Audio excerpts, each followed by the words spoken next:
Hello everyone, welcome to Tony Talks. To all our beautiful subscribers, we say thank you so much for staying with us. And if you're new here, we are happy you find us. Please don't forget to like, subscribe, and hit on that notification button so that you will be notified for more upcoming videos. In the comment section, please no derogatory comment. Thank you for watching. Till I'll see you in my next video. Stay safe, stay blessed. I love you. Bye. Lèmi ò kọ láìkì nípa nǹkan tó ń ṣe. The Right. other Okay. thing, Mo bá wa dá sí Mọ́mí Bírè ní Okay, yeah, Mommy be renew. Let's have you. No, Joe Tori long, quick one. I am sorry to all protocols duly observed. A correct person. Sherry, I don't think we should be comparing Shade Yeah. Okoya to Regina Daniels. They are incomparable. No. Shade, as at the time she married Okoya, she was able to make decisions. She was an undergraduate when she married Okoya. She was going to school. Shade is well read, all law school, overexposed. She made that decision on her own. Cherry, in the case of Regina Daniels, Regina Daniel is this, Regina Daniel is that. We forget to talk about the fact that these men are grooming these young ladies while they were still very little. Ọmọ tí ò tí ì jáyàn lẹ́nu ìyá ẹ̀ làwọn people in groom. Nwoko is known for that. Grooming young ladies. Àwọn ọmọ tán tí ì tó nǹkan kan ló máa ń fẹ́. So what do you expect from a girl like that? She didn't have any experience. And then the fault is also of our own mother. Àwọn ìyá tó bá ti wà responsible. Ìyá tó bá ti wò ó pé owó ó pọ̀ ju ẹ̀mí ọmọ òun lọ. That is how they act. Because bóyá ọmọ yẹn ò bá máa fẹ́ net. Tó bá yẹ pé ibi tí bàbá ọmọ yẹn tò sí nígbà yẹn nìyẹ́ ẹ̀ náà tò sí ni. But the woman was hell bent on irọ́ ó fẹ́ mú yà kúrò nínú ìdílé mi. Ọmọ mi ni mo máa fi ṣe sacrifice because as far as I'm concerned, ọmọ ẹ̀ ló fi ṣe sacrifice fún bàbá yẹn. It's at the expense of our child's future, our child's life, that she chose, okay, come on, love and Ned. Ned never, as far as I'm concerned, and it's my own opinion, we keep saying Ned love her. Ned never loved her. Ned just see women as objects. Tó jẹ́ pé ó rí wọn as property.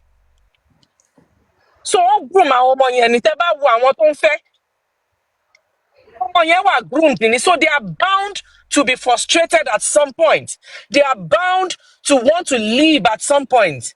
But unfortunately, when that time arises, Emo, they are surrounded by wrong people. And that is why they take to all these things, don't she? Instead of them to make that decision and say, okay, I'm going, I have to leave, without, involving themselves in all this, but because of that frustration, because people will also take advantage of their vulnerability, at that time, they get to introduce to a lot of things. But at the same time, they are not too young. Any time you to start making decisions. Even though Toba is okay, 18 years low fair, but choice to one making is saying she made that choice. So she's going to pay for it. But we should not be saying Okwe love. He never loved those girls. They are just like properties to him. Because how can you at that age want to marry a child of 18? Let's be realistic with ourselves. What Can't you groom that child láti lọ sí school? Oh, she philanthropical kìíní pé okay. Tọ́lọ́ máa ń pera ẹ̀ ní philanthropist. Ẹ ṣe ní káwọn ọmọ yẹn lọ sí school. Ẹ ṣe ní kọ́ lọ kọ́ṣẹ́. Ìkọ́ bá wá tójú bọ́ fúnra wọn. Wọ́n máa make decision pé ó wù mí ni mo fẹ́ fẹ́. Or not because you think that these children or this family, they are suffering. And you think the best way you can ease that poverty is to marry one of their girls. No. And that is what is going on in Nigeria. Tamari, a whole Baba 80. All of them 16. It doesn't make sense.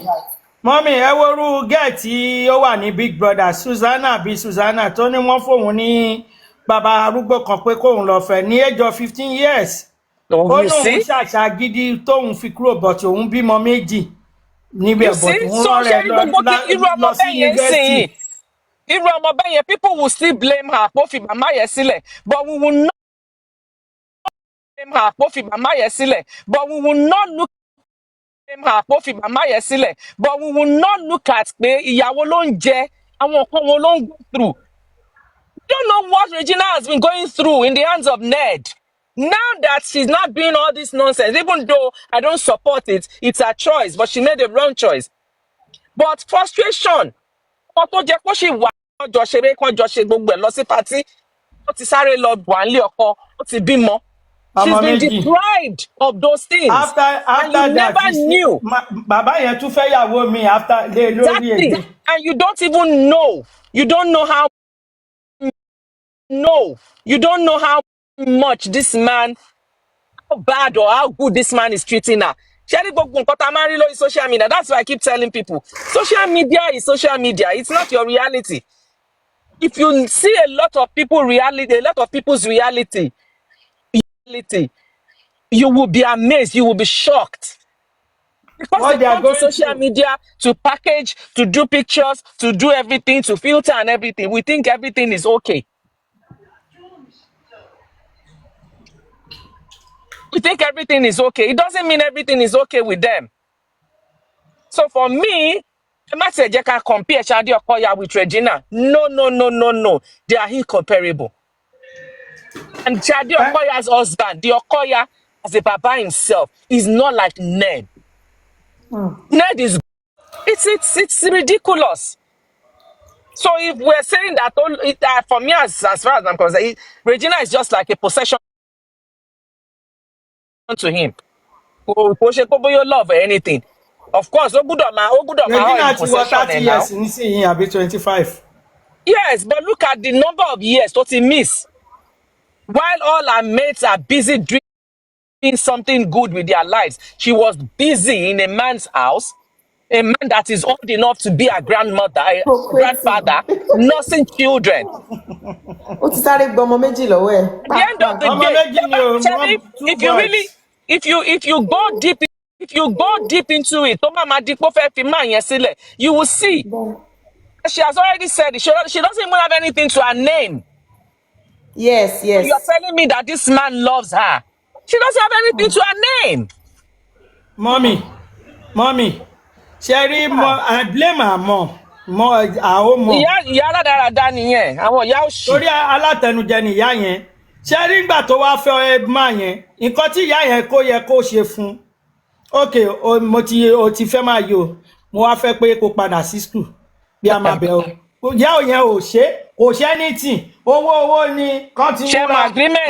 my agreement tó wà láàrin ìyá àti ọkọ ẹ̀ ni. Kò kí ń ṣòwò ló lọ fẹ́ bàbá yẹn fún rẹ o. Ìyá ẹ̀ ló ní kó fẹ́ dandan o.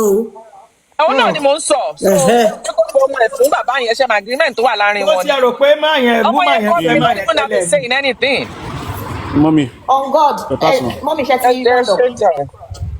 Ẹ ká On God ló kàn ẹ jọ Mr. Kunle jẹ́ kàn. Hey, you are welcome, sir. Mr. Kule, come on, sir. Sherry, one thing the majority of us don't do most times when we compare most of these people is, do we know what they are going through? Sure, thank God, mommy she really spoke like a mother. Sherry, in this life, let's put ourselves in the girl's situation or put ourselves as a mother. Can we approve our old as 70? No. That is the first thing you should need to then now Sorry, Mr. God, sorry, sir. Yes, ma'am. Apart from allowing our child to marry a man that is our old, can you even allow your child at 18 to marry at all? At all. Like in Sheyibo. Shemo, let's put ourselves. Then, secondly, teba watch lady beres tiju beres in jade. It was when this man started thinking of getting married to somebody else. Now we don't know the attention the man has been giving her before. The man has been giving her before. The man has been giving her before. And what she's going through because the man wants to get married to another younger person before she then eventually got married to the person. And more trauma to get in go through in the hands of the man. Then the neglect, the loneliness, and all those things. And Cherry, these days, they want to pick up something to fill up for the absence they have. Only yellow pusher to go and be doing some drugs. Shemo, all those we need to let's see beyond the line. What is this lady really going through for her to from by the time I got coffee, there was no complaint of do drug now. There was nothing like that. So where did the issue of drug came in? And okay,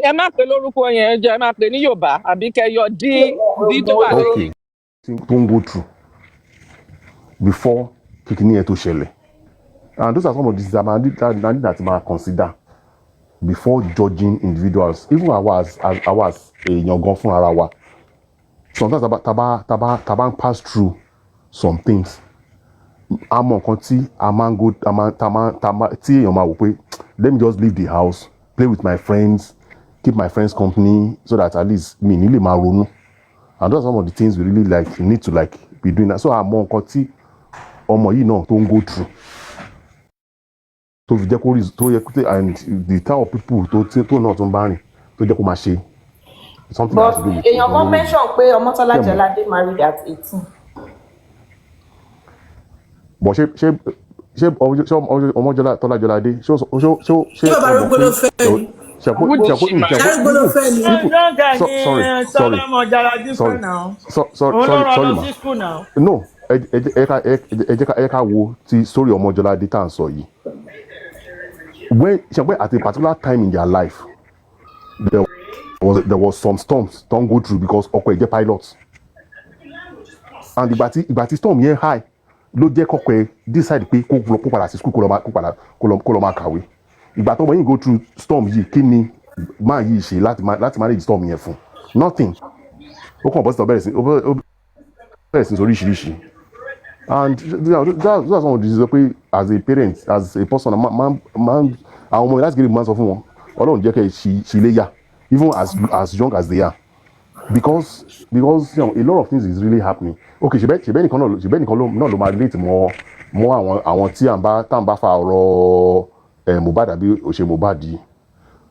Tó bá pẹ́ tó bá yá, ṣebí ẹnìkan sọ pé òun máa rì márì inú wọn àbí ọmọ sọ pé ọmọ wọn dàgbà. Àwọn á ní pé Yorùbá dẹ̀ máa ń sọ̀rọ̀ kan wá ní pé ìyàwó burúkú dùn fẹ́ àná burúkú ni ò ṣe é ní. And that is how life is. Ewúro attitude tí yẹ put up nígbà tó ọmọ yẹn fẹ́ nude àti nǹkan tí bàbá ẹ̀ ká ní pé ẹnu wọn kò ń gbà yẹn ṣàpò wọn nígbà kan ọmọ yẹn fẹ́. On God. But because yes ma. Ẹ má bínú ẹ jọ̀ọ́, mo rí comment kan ni ẹ̀yin àgbàlagbà ẹ bá mi gbọ́. Ẹni yìí sọ pé don't blame Ned.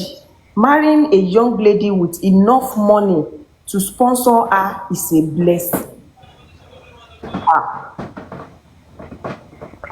Nǹkan tí mo ṣe ń sọ nìyẹn. Dẹ́sẹ̀ gbọ̀ngàn tí gbogbo à ń sọ látẹ̀ǹkan ẹ̀wù kan tẹ̀ ní ìná tó sọ. And ṣé wọ́n pé àwọn kan wọ́n rí i pé káwọn máa worship owó ní the main thing, nǹkan táwọn máa gain yẹn náà wà after wọn ọmọ kan tí wọn already àti mọ nǹkan tí ẹlòmíín pass through. Likewise ẹ wo the situation we find ourselves. Nǹkan tó jẹ́ kí division wà nínú ọ̀rọ̀ Mohbad yìí is as a result of nǹkan tí àwọn kọ̀ọ̀kan fẹ́ gain ló jẹ́ kó máa wò pé tí ọ̀rọ̀ yìí bá settle ọ̀nà ìjà àwọn máa dì. And òun ló jẹ́ kí situation yẹn kó máa go worse, ká máa wà back and front, one leg forward, 3 leg backward. I know God will help us in this country. Báwa kan ṣe ń gbé pé kí Nàìjíríà dà bẹ́ẹ̀ làwọn kan sọ pé ọ̀nà ìjà wọn ti fẹ́ dì. So that is just it. Ọlọ́run máa ràn wá lọ́wọ́. Thank you. Mr. Kule, let's have 1 minute ẹjọ mo kàn fẹ́ sáré sàn kan ni please Mr. Kule má bínú. Anyway, because mo fẹ́ go down. Anyway, Birini want to say a lot of things, mommy wa. And then I have to say this now to all parents out there, especially to mothers. We need to be very, very careful. And then àwa ti dé stage kan débi pé a máa need náà láti tó bá jẹ́ pé bá ṣe tọrọ ní bíbí tí ẹ bá bá ṣe bí yín bẹ́ẹ̀ náà lè ṣe máa fi ọmọ yín lẹ̀. Mo believe pé tí ìyá Regina bá wá láti ilé ire tó dáa, tí ọ̀rọ̀ owó tó jẹ́ ojú kòkòrò nínú ayé wọn tó ń dẹ̀ tọ́ wọn dáadáa, you understand, kò ní la ojú ẹ̀ sílẹ̀ kó jẹ́ kí ọmọ ẹ̀ wọnú nǹkan tó wọ̀, but because of owó, olè, wealth, ó ní òkè kọ́mọ ẹ̀ ní ìṣó. Because èmi náà ní ọmọ tó bá kú 2 years ọmọ mi máa pé 18, can you imagine? Mo wá wò pé kọ́mọ mi kó sọ fún mi in 2 years time wípé òun fẹ́ marry mi, mọ bó ṣe marry lára mi, because mo believe pé ó ṣì kéré, kò tí mọ anything in life, even though tó bá mọ èyí táwọn ṣe láàrin peers wọn, but at least in life, like marriage life, I don't understand. So mi ò imagine so parents out there, ó depend pé bá ṣe tọ́ wa nílé wa, ó matter gan. Kẹ́ lajú yín sílẹ̀, kẹ́ sọ pé òkè ọmọ yín o, education kẹ́ má fún, kẹ́ sọ pé òkè marriage in 18 òun ni ó fẹ́ gbé dání lọ́wọ́. Mi tún ní kó má gbé marriage dání lọ́wọ́ in 18 tó bá ṣe wù yín, but kẹ́ má wà níbẹ̀ fún ọmọ yín láti lajú yín sílẹ̀ pé òkè o right place ni kó wọ̀. Irú ẹ̀ náà la ṣe ń treat lórí Mohbad bí nǹkan tí on God sọ, because everything is not about maybe rich or not rich. Kayo ẹni tí ò rich, Mohbad ò tí rich kó tó meet kí ló ń porúkọ ẹ̀, Wùnmí. Ẹ wo èjì táwọn náà ti ń bá kàtàkàtà wọn, 16 years mo ti ń fẹ́ Mohbad. Ṣé ìyá gidi kan á wà arànjúlẹ̀ kọ́mọ ẹ lọ get married at 16 years of age? I don't understand. 16 years, 9 years ni o. Àbí ṣé 9 àbí 13 kan ló? 9 years ni. Mi ò gbọ́ 9 mà. Yeah, okay. So imagine. So this thing is all about parental is very very good. Kí o ní òbí tó dáa, kí o dẹ̀ wá láti ilé ire. I will repeat it again. Even tẹ́ bá wá ẹ lè kọ́ra yín again. Ilé ayé ti change. Débi pé ẹ ní mọ gbogbo nǹkan tó ń lọ lórí social media láti fi kọ́ ẹ̀kọ́ ayé. Fún ẹ̀yin sisi, ẹ̀yin ọmọ kékeré tẹ́ wà níta náà lójú kòkòrò nítorí owó ibi tẹ́ fẹ́ dé. Ìgbà míì is not about money. Tí ẹ bá fi ọwọ́ ara yín náà ṣiṣẹ́ máa débi tẹ́ kẹ́ dé. Ṣó ti yé yín? Ọlọ́run ń pín dáadáa, but tẹ́ bá ṣe gbé ìgbésẹ̀ yín ni. Olè ojú kòkòrò ẹnjọ́ kò nínú ayé yín. Mo kàn fẹ́ sọ lè fún àwọn young girls and young boys tó wà níta ń sìn, because nobody want to work with their hands anymore. They just want to see ibi tó ti dùn, ẹ kò fẹ́ bẹ́ síbẹ̀ boom. Forgetting pé nǹkan tó ẹ máa bá níbẹ̀ ó máa ju nǹkan tó wà níbẹ̀ lọ. Nísìn à ń pìtì ọmọ yìí nísìn, ìgbà tó fẹ́ ṣe kinní, mo mọ̀ pé kò ń ṣe bàbá ẹnìkan ló máa ní kó má fẹ́.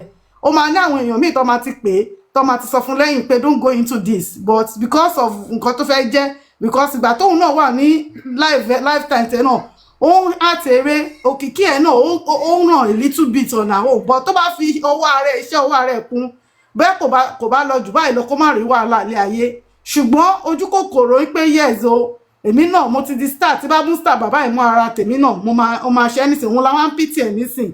I'm so sorry, it's not that pé as a parent mo pity ẹ̀ ní one side like okay bí bàbá ẹ̀ ṣe treat another side mi ò pity ẹ̀ because nǹkan tó ń wá lórí understand, and bàbá ẹ̀ náà ó lè ohun tóun náà wá lòun náà rí, because orí àwọn ìyá ńlẹ̀ ò rí wọn, àwọn ọmọ kékeré òun lo kíní wọn fi ń gbòǹgbò wọn ṣe everything.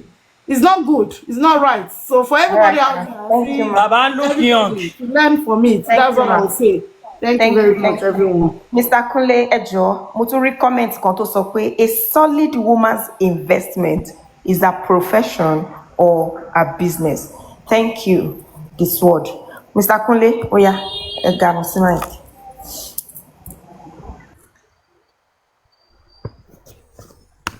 Kunle, are you there?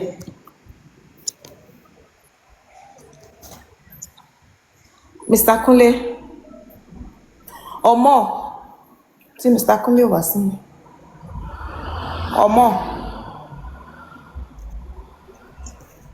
Ọmọ. Cheers. Ẹ má sọ̀rọ̀ lọ. Ẹ jẹ́ ká má sọ̀rọ̀ wa lọ. Àwọn àlejò wa kọ̀ wọn sọ̀rọ̀.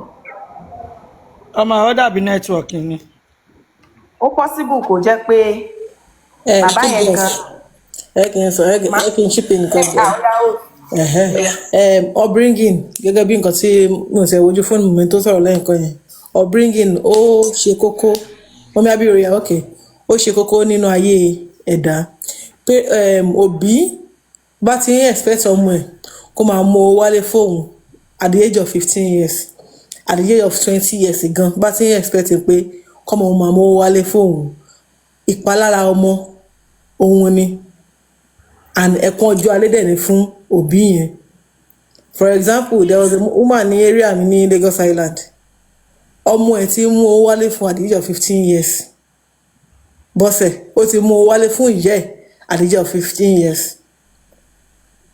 ọmọ ẹ̀ ti bí first born at the age of 12 years ló ti bí first born ẹ jọ irú life wo lẹ́rọ̀ bí ọmọ yẹn fẹ́ live nísìn rádaràdà báyìí lọmọ yẹn rí after àfúlá lọ́dà ẹ̀jì mi rádaràdà báyìí ni ọmọ yẹn rí irú ti Regina Daniel yìí gbà tó ṣẹlẹ̀ nígbà yẹn kò kí ń ṣe pé bí ó mú ọmọ yẹn willingly láti inú láti fẹ́ máa yẹn gbà tí gbogbo ọ̀rọ̀ yẹn kọ́kọ́ jáde nígbà yẹn and I'm not sure bí ṣó ti 30 gan ṣá mo ní òbí agẹ́ o Regina yẹn ti 30. So it should be 26. ẹ̀yin náà wéèjì irú ọmọ kékeré yẹn tẹ́tí ti lọ sí ilé ọkọ kí nìkan tó sì rẹ̀ experience ní ilé ayé ẹ̀ àwọn ìlú bíi báyìí bí ọmọ yẹn bíi kò wù wọ́n èmi ní ọ̀rẹ́ mi kan tẹ́ pé ọmọ ẹ̀ bímọ at the age of 12 years ni ọmọ ọ̀rẹ́ mi yẹn bímọ ó dẹ̀ gba ó dìdí ìjẹ́ kọ́ ọmọ yẹn pé 6 months lọ́wọ́ ọmọ yẹn báyìí ó dẹ̀ gbé ọmọ bébì yẹn báyìí ó dẹ̀ lọ gbé fáwọn ẹbí àwọn kékèké méjì lọ́jọ́ ń bára wọn ṣe o ó dẹ̀ gbé ọmọ bébì yẹn ó dẹ̀ lọ gbé fún àwọn ẹbí ẹ̀ pé ẹgbà pé ọmọ wọn ò tí rẹ̀ dí àti lọ sí ilé ọkọ òun mọ̀mọ́ tó ń fi ṣẹ́yún yẹn fún because àwọn ọmọ tó lóyún sí time gbẹ̀yẹn ní àráùndà wọn àwọn mẹ́ta tó ṣẹ́yún fún àwọn mẹ́ta kú lòun èyí ṣẹ́yún fún ọmọ tòun nísìnyí ọmọ yẹn ti wà ní 300 level ní University of Ife lọmọ yẹn wà ọmọ yẹn ló máa tún advocate fáwọn ọ̀rẹ́ ẹ̀ pé kí ló ń gbá lára yín kí lẹ̀ wá kiri ẹ ṣe sùúrù ẹ mọ̀ ó ti mọ̀ nǹkan tí ojú òun rí ọ̀dẹ́ pípa tó lóyún gan kò lè dá ọmọ bí èyí tí ọmọ yẹn wá ọmọ tí mò ń sọ pé ọmọ ọ̀rẹ́ mi yẹn sì she is just 19 years sí ó dà kọ́ ọmọ tí wà bí i 7 years ẹ̀yin náà imagine and kí dẹ̀ ló fa pé bí ó fa ọ̀rọ̀ pọ́mọdé yìí lóyún tẹ́ pọ́rọ̀ ọmọ yìí lóyún gan ó fà wá láàrin ọkọ àti ìyàwó which is ọ̀rẹ́ mi àti ọkọ ẹ̀ ó lọ kọ́ṣẹ́ ọ̀rẹ́ mi lọ ní kọ́ṣẹ́ pé òun ò ríṣẹ́ òun ò rí certificate òun fi ṣiṣẹ́ pé òun fẹ́ lọ kọ́ṣẹ́ òun fẹ́ lọ ṣe ó dẹ̀ lọ kọ́ṣẹ́ ọkọ dẹ̀ pé òun ò gbẹ́ fún pé kó lọ kọ́ṣẹ́ full housewife lòun gbẹ́ fún ó ṣàfagídí lọ kọ́ṣẹ́ yẹn well iṣẹ́ tó lọ kọ́ náà òun ni ọ̀rẹ́ mi yẹn ń lò tẹ́lẹ̀ tó lọ kọ́ nílé sàwásì yẹn lòun náà ń lò ní tó fi ń ṣiṣẹ́ sìn táwọn ọmọ méjì bá ti wá kúrò ní school classmate làwọn méjì tó fúnra wọn lóyún yìí o kò kéye pé bí àgbàlagbà o classmate ọmọ 14 years fún ọmọ 12 years lóyún tèrí classmate ẹ̀kọ́ yà lé ara wọn kọ́ mọ́ mi ká ìbára wọn sùn nìyẹn ẹ̀mọ̀ pọ́rọ̀ ọlọ́run bá tó máa ń ṣe nǹkan tó lówó gan wá tí ó rí ni upbringing ọmọ ó ṣe pàtàkì nínú òbí jàre ó ṣe pàtàkì because bóyá ìyá Regina tó tọ́ bóyá bring òun up nínú family tiẹ̀ ló fi òbí owó ọ̀rọ̀ ju owó ìgbà tí bàbá yẹn tó wá tọrọ Regina ló fi fún bàbá yẹn most parents máa ń sọ. wọ́n ti ń gbé evidence Regina síta bó ṣe ń smoke ọlọ́run kó ṣàánú àwọn èèyàn. tó ń smoke ọ̀dà kí mo tún ti gbọ́ bẹ́ẹ̀ wọ̀ bàbá yẹn tó ti parí ìjà lẹ́mọ̀ mo rí rí update ní pé ọtún ti yanjú ọ̀rọ̀ wọn. kò ní smoke ọmọ tí ò rí tarí tí ò ṣe sisi tí ò ṣe anything rí ó máa smoke nǹkan tó yẹ kó ti tó bí fàájì tó yẹ kó ti ṣe ó ti lọ club kò ṣe anything inú ẹ̀rí ilé ọkọ gbì ilé ọkọ ló ti lọ náà ẹ jẹ́ pé yóò ti wà expose tẹ́lẹ̀ kò bí bá kò ṣe tó pé ó kò wà expose ó ti wà expose tẹ́lẹ̀. ó ti ya tattoo sí gbogbo ara ẹ̀ ó ti ṣèdí ó ti ṣe everything gbogbo ẹ̀ ló ṣe. can you see? irú bàbá yẹn bàbá tó fẹ́ kú àtẹ̀lé. ó tiẹ̀ ti ní Regina TV station ní YouTube ó ti ń ṣe fíìmù different film ló ń ṣe ìkọ̀kọ̀ bẹ́ẹ̀ yẹn. bàbá yóò fẹ́ kó ṣe fíìmù tẹ́lẹ̀. bàbá yẹn náà ní lọ́wọ́ nígbà tó fẹ́ Regina ó mọ̀ pọ́mọdé ni ó tún wá lọ mú òyìnbó mi ó tún fẹ́ lé kí ló fi ìyàwó tó lé láì ṣe ìjàmbá. báyìí máa ń kó jọ ni gbogbo àwọn ọmọ kékeré bẹ́ẹ̀ fà ọmọ yẹn ṣe kọ́ ni ó fi àwọn ọmọ yẹn ṣe kọ́ ni. Damlo, can you hear me? Yes. Okay, so more comment again. Cherry Adams. Only so many of you guys are not married, yet at old age, but you're complaining about others. Oh, girl. Now, Orore Lacey, Cherry Adams. Number one, ọ̀rọ̀ orí afẹ́fẹ́ ni.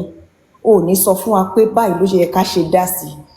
Tí ọkọ àtìyàwó tí wọn bá fẹ́ kọ́rọ̀ wọn wá sórí afẹ́fẹ́, wọ́n á fi mọ́ nínú yàrá wọn. Anybody ò ní sọ sí. Ṣó ti get? Another thing, gbogbo ẹ̀dá tó wá sáyé kọ́ ló máa fọ́kọ ló máa fẹ́yàwó. Àwọn ẹ̀dá tó bá tún wá tán fọ́kọ tán fẹ́yàwó kì í ṣe gbogbo ẹ̀ ló máa bá wọn kalẹ̀. The earlier you know this, the better it is for you. Àwa ń bí a kàn sọ̀rọ̀ lórí upbringing bó ṣe yẹ kó rí bó ṣe yẹ kó rí kó lè máa fi yẹ àwọn èèyàn lọ. Ìgbà tí ẹni tó bá yẹ kó jẹ́ ọmọ tó bá yẹ tó sì máa kọ́ tó ti bẹ̀rẹ̀ sí ní lọ́mọ, ta ló wá fẹ́ kọ́? Example nírú ìwọ tó wá type síbí nsìn, torí normally ó yẹ kó sì máa gbẹ̀kọ́ lọ́ndà òbí ẹni. Tó bá gbẹ̀kọ́ tó péye tó rí ilé ayé bó yẹ kí ilé ayé ṣe rí gangan, you won't type what you typed, right? Nítorí force ọ̀rọ̀ jáde lẹ́nu either Ned or Regina. Thank you. Mommy Bollington, let's have you. Ẹ káàárọ̀ lẹ́ẹ̀kan sí gbogbo ilé. Ọ̀rọ̀ Regina yìí ó ní agbára. First thing, advice èmi kí ọmọ kan máa fún our parents ni pé ìwọ gan as a parent try kó tó bùkátà ọmọ ẹ gbé. That's the first thing I will say. Tẹ́ bá notice majority ọmọ tí ò kì í gbọ́rọ̀ wọn kì í gbọ́rọ̀ sóbì tí ò lówó lẹ́nu. Òbí tó bá lówó to some extent ọmọ máa ń gbọ́rọ̀ sí wọn lẹ́nu. So àwa gan as òbí ẹ jẹ́ ká tó tán fáwọn ọmọ wa. I'm not saying we should be overly made, but be able to take up some major responsibilities. Torí ìgbà míì àìní òbí máa ń ti àwọn ọmọ yẹn síbi tí ò dáa wrongly. Tẹ̀lú níbi tí òbí máa ní change díẹ̀díẹ̀ dé, ọmọ yẹn gan tó bá ti tọ́ ọlá díẹ̀ wò kò ní fẹ́ jìyà. I will be, I'm comfortable to some extent. Why do I have to put myself through this? Now, let's go back to Ìyá Regina. Do we have any idea iṣẹ́ tí ìyá yẹn ń ṣe? Àbí business tó ní lọ́wọ́ prior to this time? Fíìmù tó ń ṣe náà ẹ̀mélòó là ń rí lórí set, maybe once in a blue moon. Because òbí tó bá jìyà lórí ọmọ tó dẹ̀ wà responsible. Ò ní lajú ẹ lẹ̀ kéèyàn kan kí ọmọ 18 years lábẹ́ ẹ̀. Bàbá tí gbólà ẹ̀ ti ṣoríṣiríṣi láyé òun ló máa ní kí ó máa bẹ́ ẹ fẹ́ ọmọ ẹ̀. Ìyá yẹn gan ló yẹ kó fẹ́ Ned. Ìyá yẹn gangan òun àti Ned ní irọ́ òun àwọn ló yẹ kán fẹ́ra kò ń ṣe ọmọ kékeré. Notice pé nígbà tí bàbá yẹn ti fẹ́ Regina ló ti di pé bàbá yẹn gan look younger. Regina gan wá look older than her age. So àwa òbí ẹ jẹ́ ká step up fọmọ wa so that àwọn nǹkan kéékèèké tán lè fẹ́ fi tàn wọ́n ta kò ní jọ wọ́n lójú. Kò ní jọ wọ́n lójú. When I was growing up, ó ń ṣe pé we had everything, but I was taught to be contented. Àìmọye olówó. When I was working as an hostess, governor kan ti approach mi rí. Governor yẹn ọmọ ọkùnrin 5 ló ní. Ó ní kí n kàn bímọ obìnrin kan fóun. Òun á fún mi ń gbà, òun á fún mi láwo. Mo kọ́kọ́ lọ jókòó rò, mo rẹ́rìn-ín mo lé mi láyé mi. At this age of my life, màá wá lọ kóra mi sílé olórogún inú problem. Mo ní mo sorry gan, mo block number ẹ̀. Bó ṣe mọ̀ pé some people will quickly jump at that. Ìyàwó governor. But mo rò pé no, is that what I want for my life? No. Bó ṣe mọ̀ tó bá ń pé ọmọ tẹ́bí ti pa tó jẹ́ pé nǹkan kéékèèké ń jọ lójú, you'll be tripped. I'm going to be a governor's wife. He's going to buy me. I had another governor disturbing me. Dẹ̀ fẹ́ mi. Mo ní kò jọ sà, ẹ má bínú sà. Mi lè fẹ́ yín sà. A year after I got married, I met him again. He was like, ìwọ ọmọ yóò kò fìyà jẹra ẹ. Ìbọn tí n bá ti ra lé fún nílé kí mo ní I don't need it sir. If I were your sister, would you advise me to marry somebody old enough to be my father? Ó wò mí lọ́jọ́ náà ọ̀rọ̀ ẹnu ẹ̀ ò dá. Mo ní ẹ má bínú sà. If I wasn't contented, má ti fall. So ẹ jẹ́ káwọn òbí gan ká fi contentment ká fi tọ́ àwọn ọmọ wa. Ká dẹ̀ fi hard work iṣẹ́ ọwọ́ wọn náà. Ká jẹ́ kó mọ̀ pé iṣẹ́ ọwọ́ wọn ní value. ju pé just waiting to live a luxury life. Ṣebí tẹ́lẹ̀ ni Regina máa ń sọ, I rather cry in a Bentley. Ẹ mọ̀gbà tó ń fà àwọn young girls ṣe yẹ̀yẹ́.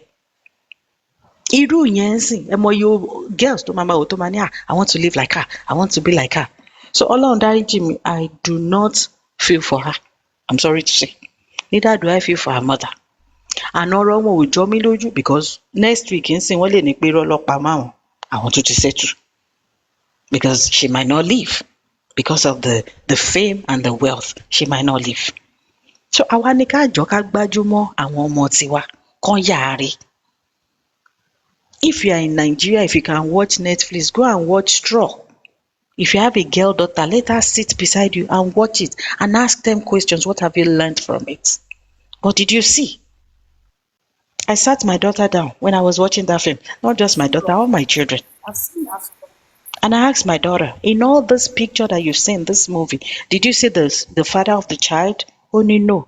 Only so use your sense when you're making decision. Use your sense. Because only ìyá ẹ ló máa jẹ tó pọ̀ jù nú ẹ̀. Kò sí bí ìyá Regina ṣe lóhun feel pẹ̀lú fọ́mọ ohun tó kò lè feel pain Regina. Ó kàn máa assume pé òun feel ẹni kò lè feel exact pain tí Regina feel. So àwa òbí ẹ jẹ́ ká tọ́ ọmọ wa dáadáa k'Ọlọ́run fún wa lówó ká fi gbọ́ bùkátà àwọn ọmọ wa so that nǹkan kínkìnkín báyìí kò ní máa jọ wọ́n lójú débi tán máa ṣe ẹsẹ̀ bí. Ẹ wo ẹ jẹ́ n dúró báyìí náà. I'll be in the comment section. I'll be listening. Thank you. Thank you, ma. Thank you. Owó ni kókó. Okay, Shabiros first. Sorry, mo fẹ́ chip in something. Damlog. Sherry, some of this don't comment. Like, auntie mi máa ń sọ̀rọ̀ kan wá ní ẹni tó yẹ kó máa báyàn gbé tóun náà mú yàn tira òun lọ́rọ̀ wọn. Majority of them they are not matured. So no, I believe don't not believe pé òun fẹ́ máa give advice to others. So that so ẹ̀kan ra gbójúlò àwọn kan wà tó yẹ pé orí wọn tó máa sọ̀rọ̀ sometimes. So let's just take our eyes off them. Honorable Boss. Abiro ṣe fẹ́ sọ̀rọ̀. Mo sọ̀rọ̀ mo kàn fẹ́ sọ pé máa padà sí bíbí ó dáa gan. Bí mi ṣe wà yìí, ọmọ Lagos Island ni mi, but you will never know. Like even people surrounding me, they'll say, don't even say you're a Lagosian because like you will not kò ń ṣe ọ̀rẹ́ inú àbí bóyá even look or anything. Inú Lagos Island there, the lot told me, but parents me is well known, but the tower bí pé yes, it took pé wọ́n ní behaviors about ibi tí wọ́n gbé, you not even think like, so you gbénu bí báyìí and you are like this.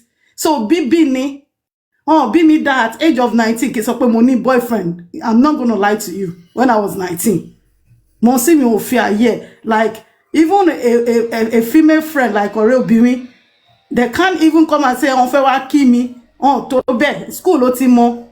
You know that kind of old parent like that, like you can't even bring a girlfriend sí wá sílé sọ pé wọ́n fẹ́ wá kí ẹ ní tí là ń ṣe lóyìnbó ní Nigeria, like no.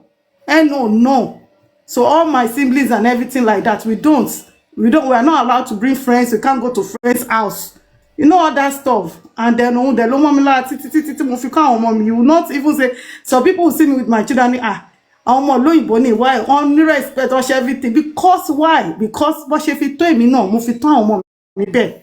And that thing is very important. But nowadays, if that one come here, I'll just like, what? Oh God, please, Eshema, thank you, ma. Imagine that said Ned was looking for publicity while Regina was looking for wealth. Owó ni kókó, let's have you. Yeah, ẹ káàsán gbogbo ẹ̀yin ìyá wa àtẹ̀yin brother wa, fuck everybody. Ṣẹ́rí ní àkọ́kọ́, mọ́mí Abíróyà sọ̀rọ̀ kan lẹ́ẹ̀kan, ọ̀rọ̀ yẹn mo kọ́kọ́ fẹ́ mú point wálé lórí pé obìnrin tí ò bá ṣèta kó tó lọ ilé ọkọ, bóyá tó bá délé ọkọ tán ó máa padà ṣèta. Kò rí bẹ́ẹ̀ rárá, ó depend lọ́wọ́ ilé tí ọmọ yẹn bá ti jáde, lọ́wọ́ òbí tó tọ́, lọ́wọ́ tán bá fi tọ́ ọmọ. Ẹ máa rí pé àwọn pé ọkùnrin kan tán bá ti mọ̀ tán ti date iná dẹ̀ máa fẹ́. yìí tó jáde pé obìnrin tó bá jẹ́ pé ní ọkùnrin tó kọ́kọ́ date náà ló fẹ́, tí èsì pé ní ó jẹ ti bí ó jẹ tọ̀hún before kó tó marry, tó bá marry tán in tó ń jẹ yẹn náà ló máa mọ lára. Kò ní mọ test kan yàtọ̀ sí kan pé ìkan ni ìkan ló satisfy mi tó, ìkan bí kan ṣe ń gbé mi débẹ̀ lélẹ̀, ìkan kan báyẹn. So kì í ṣe pé bóyá kóbìnrin ṣèta before kó tó marry ẹni ara ẹ̀ máa fi wá balẹ̀ nínú ọkọ. Ó depend lórí tí wọ́n bá fi kọ́ ọmọ láti ilé ẹ̀ wá. Àkọ́kọ́ nìyẹn. Ṣé wá rí Regina tá à ń sọ̀rọ̀ nípa ẹ̀ yìí, èmi gẹ́gẹ́ bí ẹnìkan mo feel fún un, ó dẹ̀ nídìí. Ìdí ni pé tá a bá wo dáadáa láì ní fi ọ̀rọ̀ àbòsí kún, ẹ máa rí i pé ọmọ yìí kì í ṣe pé ní ó déédéé fẹ́ ẹni tí ó jù lọ. Ní táwọn òbí ẹ̀ tì sí ni. Àwọn òbí mi dẹ̀ worst to the extent ni pé tí wọ́n bá ní kí ọmọ ṣe nǹkan, àfìgbà tọmọ yẹn bá ṣe tọmọ yẹn ò bá ṣe nǹkan tí wọ́n fẹ́ kọ́mọ yẹn ṣe yẹn, ọmọ yẹn ò lè gbádùn life ẹ̀. Tọmọ bá tún wá ṣe tó wù ú, tó yẹ pé ní at the end of the day tó wù ọmọ tọmọ ṣe fún rárá rẹ̀ yẹn, tí mistake kan bá tún wá wáyé, that's why tó yẹ pé ní ọmọ mi kò ní option ju kó kàn listen sáwọn òbí ẹ̀ lọ. Meanwhile àwọn òbí yẹn dẹ̀ ti gbàgbé pé ọmọ táwọn ń tì lọ bí báyìí, gbogbo tọmọ yẹn bá face, ọmọ yẹn nìkan ló máa face ẹ̀, kò ní sáwọn bẹ̀ mọ́. In ló fi dáa. Ṣé rí ọ̀rọ̀ Ọlọ́run lágbá púpọ̀, because gbogbo òbí kóbi tó bá ti ń dòndò pé àtàrà ọmọ lòun ti fẹ́ là, dandan ni pé káwọn òun máa ṣe fóun jẹ. Irú òbí náà ó kù díẹ̀ káàtó fún un. Kò sẹ́dá tó máa ní pé kó má jẹun ọmọ o. Bọ́ba tó dá wa gan lásán, ó níye ìgbà tí òbí gbọ́dọ̀ tọ́mọ dà, kóbi tó dòndò kó tó jáwọ́ lọ́rùn ọmọ pé no èmi náà ti tọ́ ẹ débì kan. Mọ́mí Abiroya, ìyá wa lẹ jẹ́, ẹ wo táìmù sàmọ́nì tí yín yẹn, ọmọ 15 years lóbìnrin, ọmọ 17 years lóbìnrin, wọn ò tí ì gún mú. Ẹ wà ọmọ 12 years 10 years nísìnyí, tẹ bá rí ìyá ọmọ mi ó ju ọmọ 20 years lọ. Ṣé understand? So gbogbo ìdíwé bí wọ́n ṣe ń fast ní sàmọ́nì yìí, tó yẹ kí òbí ẹnì kọ̀ọ̀kan kó máa dá wọn gúnlẹ̀, kó máa pè wọ́n ṣàkíyèsí, kó máa fún wọn lẹ́kọ̀ọ́ lé ẹ̀kọ́ bí èèyàn ṣe ń lògbà, pé ìgbà tó dé bá wa leléyìí o, bí èèyàn ṣe ń lògbà leléyìí, bí èèyàn ṣe ń lògbà leléyìí. Òbí mi ò kí ọmọ mi náà ti já ni, àyín táwọn ẹgbẹ́ ẹ̀ ń ṣe lòun náà gbọ́dọ̀ ṣe. Ṣé understand man? That's why àwọn òbí ní ó depend owó tí òbí bá fi mú ọmọ. Àwọn òbí ní pé ní kàn try, ẹ ti bí ọmọ náà, yẹn kàn bí ọmọ kalẹ̀ lásán. Ààrẹ ni tí ò ní rárá, tó ṣe pé ní pangolo ìlú ń sà tó ń tà tó fi ń jẹun, òun àtàwọn ọmọ ẹ̀, ó dẹ̀ sa pangolo yẹn tó fi tọ́mọ débi tọ́mọ fi yàn tọ́mọ yẹn jú. At the end of the day, Ọlọ́run padà ní kó jẹun ọmọ. Ṣé understand báyìí? So ẹnu tíyàn bá máa bí, tó bá mọ̀ pé ní wàá lè tọ́, bí tó bá mọ̀ pé ní wàá lè tọ́, kó dẹ̀ bí lóòótọ́ Ọlọ́run ló ń báyàn tọ́mọ, kò sẹ́dá kan tó mọ̀ sí. But ó níbi tíyàn gbọ́dọ̀ tọ́mọ dé before kó tó lè máa expect pé ọmọ yìí ló gbọ́dọ̀ lànà oore kò mí, àbí ara ọmọ yìí kó wá ti ọmọ sílé ọkọ. O tó fẹ́ ti ṣe olé ọkọ náà kì í ṣe pé bóyá bí ọmọ olówó kan ló fún, ó jẹ́ ni tó bí lọ́mọ, tó bà bẹ́ẹ̀ gan bí lọ́mọ. Kò sí ìnira tí ọmọ yẹn máa rí nílé máa yẹn nísìnyí, ó sì máa fi ọkàn ṣépè fún tó bá yẹ pé òun ló tirẹ̀ síbẹ̀ ló kù. Àwọn Regina yìí, òun kọ́ ló tirẹ̀.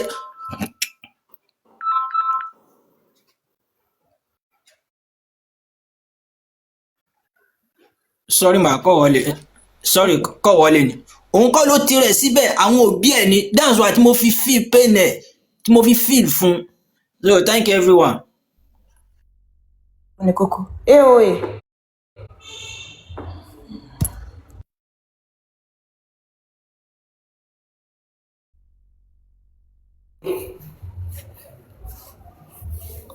Okay, tí AOA ò bá síbẹ̀, mo fẹ́ tún béèrè yìí o, ẹ má bínú.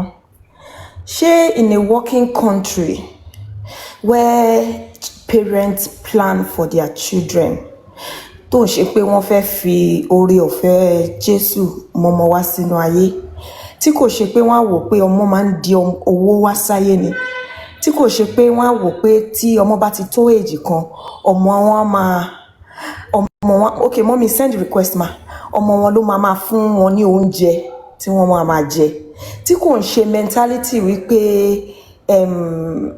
tí òkété bá ti dàgbà ọwọ́ ọmọ ìlú máa wò, tó ń ṣerú gbogbo àwọn mentality Nàìjíríà yìí.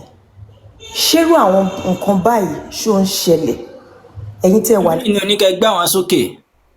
mo ti rí mo ní kọ́sẹ̀ ẹ̀yin tẹ́ wà ní outside the country, mọ́mí mi ti rí request yín o, ẹ̀yin tẹ́ wà ní outside the country ṣó máa ń ṣẹlẹ̀? Because irú àwọn nǹkan báyìí àwa ti rí i pé àti rí bí ẹni pé poverty alleviation ò ní relationship ní Nàìjíríà. So if one babalaye is very rich, èèyàn kan ti sọ́ńbì náà sìn, so kò ṣe nǹkan tó ní ìmọ̀, ẹni yẹn ní blessing ni fún ìdílé yẹn, blessing ni fóbìnrin yẹn. Ṣérú nǹkan bẹ́ẹ̀ yẹn máa ń ṣẹlẹ̀ ní outside the country where everything is well planned, àbí nítorí system wa tó jẹ́ pé ẹ mọ̀ orí bó ṣe rí làwọn èèyàn fi ń lò náà fi àwọn ọmọ kékeré ṣọ̀fà, all in the name of pé àwọn fẹ́ wọn àbí àwọn fẹ́ wọn. Please, anybody can answer. Can I come in from? It happens. Sorry, AOA, go ahead. Sorry. Mommy, you must have to swag him. Kim, Mara, so te bad sir. Láyé. Good evening, good afternoon, everybody, once again, and to everybody listening. First and foremost, Nwoko, you made mention of some things, and I said I disagreed. Why? Because I totally disagree with what you said. But the first thing is, I'll use myself as an example. Sherry, when Aburia was saying, "We omotio jade," she's not saying we komo jade koloma bokunrin sun káàkiri. No. She's not saying we komo jade koloma shiradarada. No. To my own understanding of what she's saying is, there are some little things tí ọmọbìnrin gbọ́dọ̀ wà exposed sí, tó gbọ́dọ̀ mọ̀ from right to left. Now, I have a younger sister, last born of our house, and by the grace of God, she came out with first class biochemistry, and one way little. Not because she is that brilliant to that point, but I know she's brilliant. Some of us, our tati jẹ́gbọ́n ìtajọ́kùnrin ìtajọ́bìnrin, àti ríta, she understand, àti ríta, àti gbọ́n.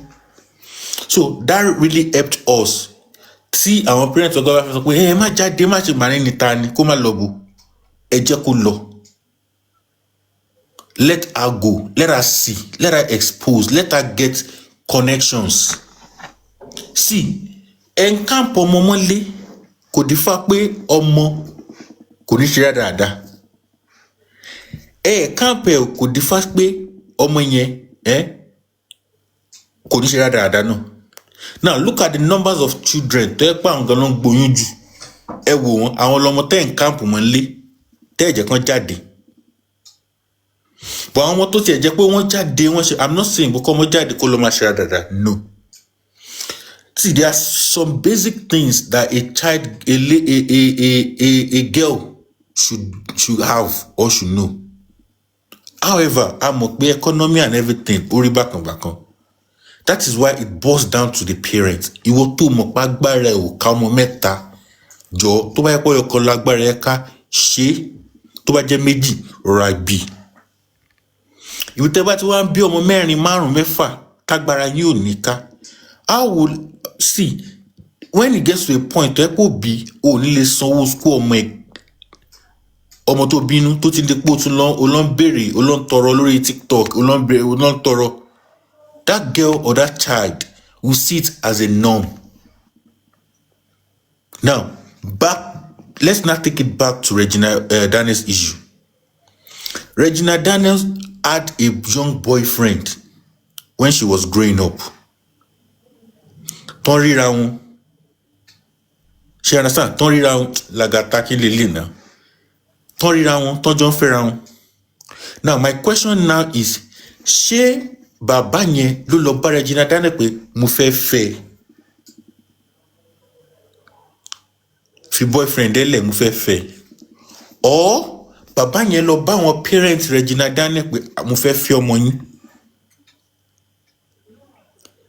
See, before Regina Daniels will go deep with that man, it has to go through her parents, which is the mother and the father. She better nígbà tán ṣe wedding or introduction tán náà ṣe. You saw her the way. But because the man knew òun lówó lọ́wọ́ òun lè ṣe anything, she went through the parents. I'm very sure girl yẹn ẹ mọ̀ àwọn kan máa ní on love wọ́n máa love up àbí wọ́n máa nífẹ̀ẹ́ tó bá ti wà ní ilé ni. I think that is what happened.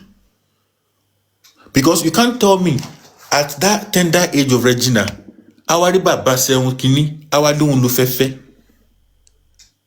No now.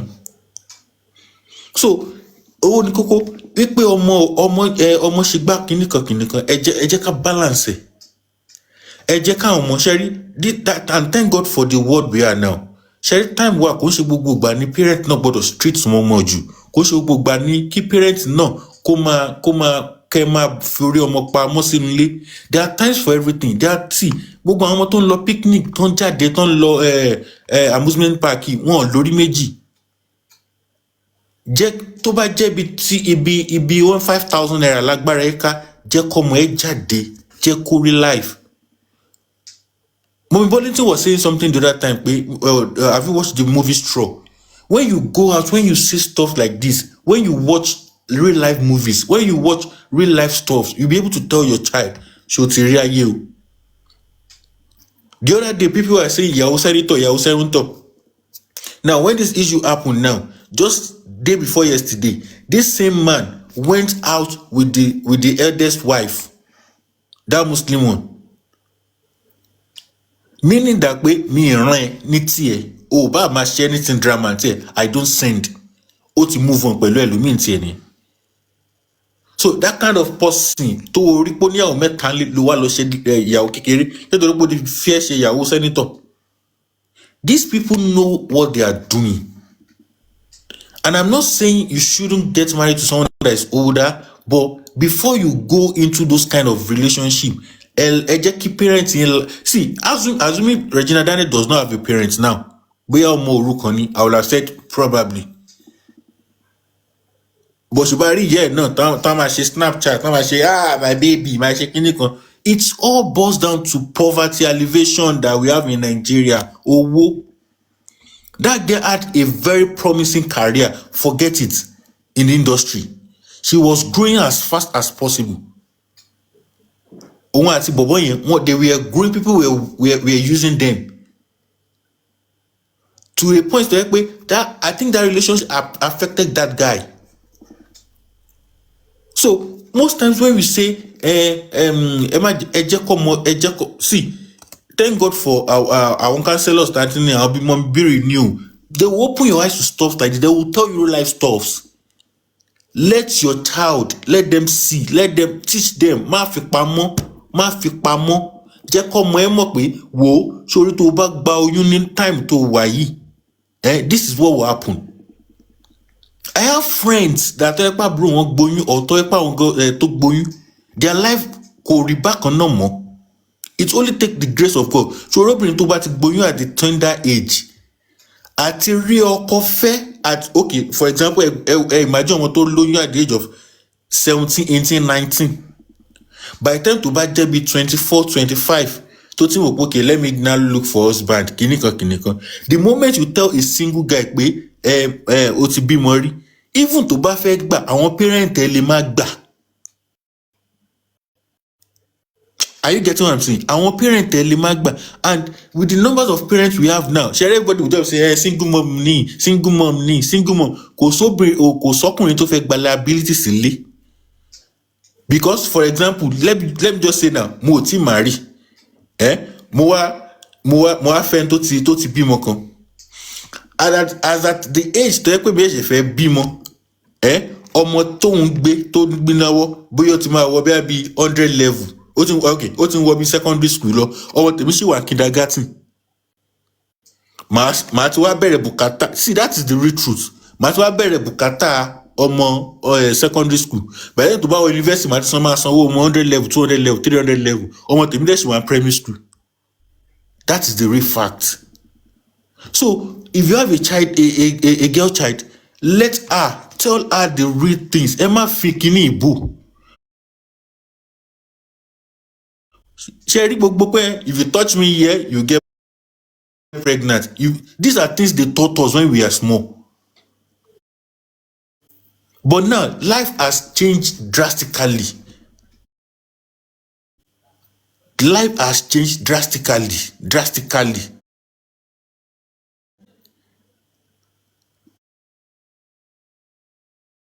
In this part of the world, you will see a 16, 17-year-old kìnìkan, wọ́n láwọn ti fẹ́ra wọn sílé. Because their system will help them. But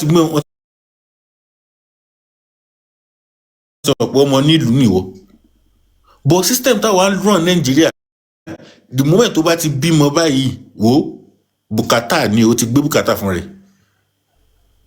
My dad will tell you then pé ọmọ tó bá ti gbóyún or tó fún yàn lóyún, o ti lè dá tọ́ nìyẹn. So go on your own. So these are things we should. Regina has fucked up and she knows she has fucked up. Bó ṣe wà ta ló fẹ́ tó bá tẹ̀ pokò lè máì. Wọ́n kàn máa jẹ́ lásán ni, and that is the end. Let me wait for Mommy Birini. Thank you. Thank you. Mommy Birini, ẹ jọ̀ọ́, mo ní comment mi. So